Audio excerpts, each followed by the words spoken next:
திருப்பூரை பற்றி தெரிஞ்சு உங்களுக்கு திருப்பூர் மாநகராட்சிக்கு உட்பட்ட எல்லா வார்டுகள் இருக்கிற குப்பை பிரச்சனை பற்றி உங்களுக்கு தெரிஞ்சிருக்கும். அந்த குப்பைகளெல்லாம் ஏன் இது வரைக்கும் அகற்றாமல் இருந்தாங்க அப்படின்னா, கடந்த ஆட்சியில் இருந்த எம்எல்ஏவுக்கும் மேயருக்குமான அந்த கருத்து வேறுபாடு தான். அந்த கருத்து வேறுபாடுனால நிறைய முரண்கள் ஏற்பட்டதுனால குப்பைகள் வந்து பெருசாக கண்டுக்கவே இல்லை. ஏன்னா இவர் மேலே பழிபோட அவரும், அவர் மேலே பழிபோட இவருமா அந்த ஆட்சியில் நடந்து போச்சு. ஒரு கட்டத்தில் வந்து மக்கள் வீதியில் இறங்கி போராடும்போது மேயருக்கு எதிராக எம்எல்ஏவே ரோட்டில் இறங்கி இந்த குப்பை பிரச்சனையில் அந்த குப்பையில் நடந்து போய் போராட்டம் பண்ணார்.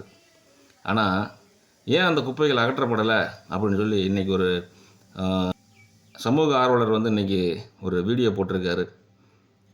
2013 உயர் சாதியை சேர்ந்த ஒரு 53 பேர் வந்து துப்புரவு பணியில சேர்ந்துக்கிறோம்னு சொல்லி திருட்டுத்தனமா சேர்ந்து அந்த 52 பேர் இந்த ஆபீஸ்க்குள்ள உட்கார்ந்து கும்மாளம் போட்டுட்டு இருக்காங்க. யாரெல்லாம் அதிகாரிக்கு ஜால்ரா போடுறானோ, தங்க தலைவர்களுக்கு ஜால்ரா போடுறானோ, அந்த தூய்மை பணியாளர்கள் ஆபீஸ்ல உட்கார்ந்து சந்தோஷமா ஜாலியா இருக்கிறாங்க. மத்தவங்க எல்லாம் வெளியில போய் குப்பை எள்ளி கஷ்டப்பட்டு இருக்காங்க.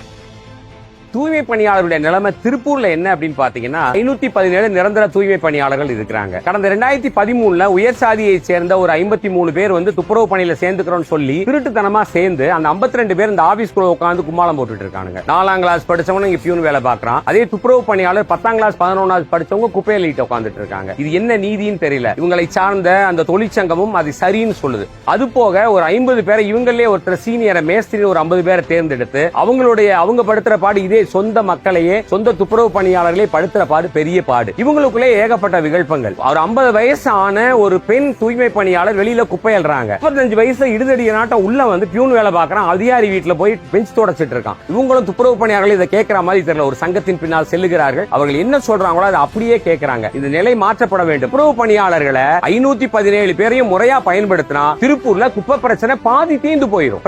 இந்த குப்பை அவலம் வந்து கடந்த ஆட்சியில் மட்டுமல்ல, இந்த ஆட்சியிலையும் அது தொடர்ந்துகிட்டு தான் இருக்குது. இன்றைக்கும் அதே குப்பை பிரச்சனை வந்து இந்த ஊரெல்லாம் நிறைஞ்சு கிடக்கு. உதாரணத்துக்கு இந்த வீதியை கூட பாருங்கள், சரியான ரோடு வசதி கிடையாது, சரியான ஒரு சாக்கடை வசதி கிடையாது. குப்பைகள் பார்த்திங்கன்னா மழை போல் அங்கங்கே கூச்சி கிடக்கும். சில ஏரியாக்களில் இதை குப்பைகளை தீயை வச்சு எரித்து அந்த புகை மூட்டத்தோடு தான் அந்த மக்கள் அந்த ரோடை கடந்து போக முடியும். அன்றாட வேலைக்கு போகிறதே பெரிய போராட்டமான ஒரு வாழ்க்கையை தான் இந்த மக்கள் சந்திச்சுக்கிட்டு இருக்கிறாங்க.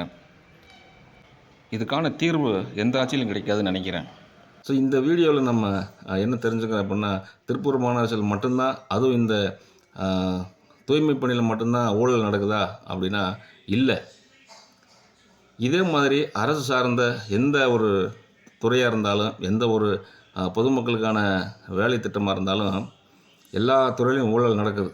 குறிப்பாக இந்த 100 நாள் வேலை திட்டம், இந்த 100 நாள் வேலை திட்டத்தை பற்றி செந்தமிழன் சீமான் அவர்கள் ஏற்கனவே நிறையா மேடைகளில் பேசியிருக்காரு. சும்மா மக்களை உட்கார வச்சு கவர்மெண்ட்லேருந்து காசை சும்மா கொடுக்குறாங்க. இந்த திட்டம் வந்து ஒரு தேவையில்லாத திட்டம். இந்த 100 நாள் திட்டம் வந்ததுனால தான் விவசாயம் அழிஞ்சு போச்சு, விவசாய வேலைக்கு ஆட்கள் கிடைக்கிறதில்ல அப்படின்னு சொல்லி அவர் நிறையா பேசியிருக்காரு. அது யாருமே இன்றைக்கி வரைக்கும் கண்டுக்கல. ஆனால் இந்த 100 நாள் வேலை திட்டத்தை பற்றி பரிசீலிக்க சொல்லி இன்றைக்கி கோர்ட்டு ஒரு ஆணை பிறப்பிச்சிருக்கிறாங்க. ஸோ அதுவல்ல இப்போது விஷயம் என்னென்னா, இந்த 100 நாள் வேலை திட்டத்தில் எப்படியெல்லாம் ஊழல் பண்ணுறாங்க அப்படிங்கிறது எல்லாருக்குமே தெரியும். ஆனால் தெரிஞ்சும் கண்டும் காணாமல் இருக்கிறாங்க. ஊழலை வந்து ஒழிக்கணும்னு சொல்லி தான் இந்த தவேக அரசாங்கம் வந்திருக்கு. எப்படி ஊழல் ஒழிக்க போகிறாங்க அப்படின்னு தெரியல.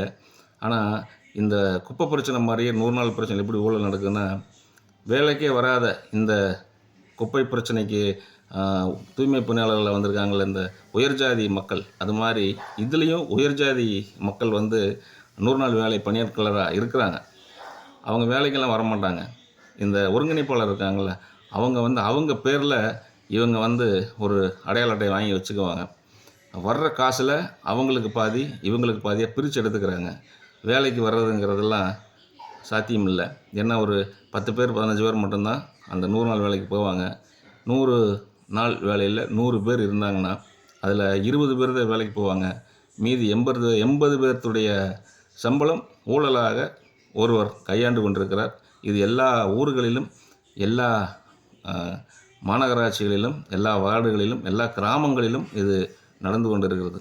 இந்த குப்பை பிரச்சனை மாதிரியே இந்த 100 நாள் வேலை திட்டமும் தமிழகத்தில் ஊழலை உருவாக்கக்கூடிய ஒரு தீய சக்தி தான்.